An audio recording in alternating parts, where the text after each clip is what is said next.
Dua unit rumah berkonstruksi kayu hangus terbakar di Dusun Awaliyah, Gampong Jawa, Kecamatan Langsa, Kota Langsa, Jumat pagi sekitar pukul 5.15 waktu Indonesia Barat.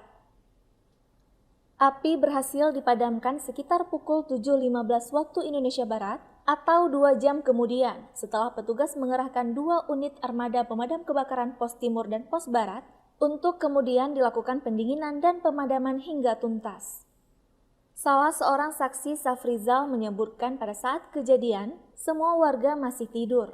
Dirinya terbangun karena diberitahu anaknya yang sedang mengambil wudhu dan kemudian segera berlari memanggil tetangga yang lain guna meminta pertolongan.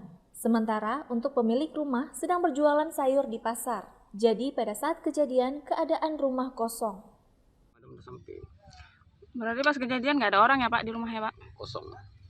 Kemana Pak orang? Si penghuninya ini dua-duanya, kalau yang si Ade berjualan sayur di pajak, kalau yang si kakak dia nerima bekerja sama orang.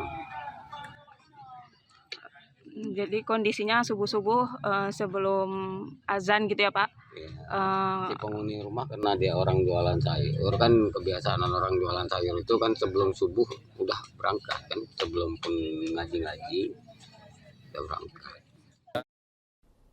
Sementara itu, Kepala Dinas Sosial Kota Langsa Armia mengatakan, pemerintah Kota Langsa telah menyerahkan bantuan masa panik berupa bahan kebutuhan pokok dan juga beberapa bahan material. Supaya berhati-hati terhadap alat masak, listrik, instalasi yang dicek kan.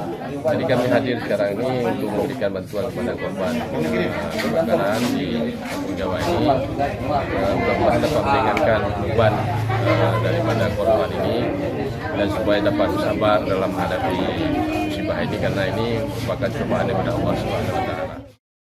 Tidak ada korban jiwa dalam peristiwa ini, namun kerugian diperkirakan mencapai ratusan juta rupiah. Dari Langsa, Seli Novita melaporkan untuk Puja TV Aceh.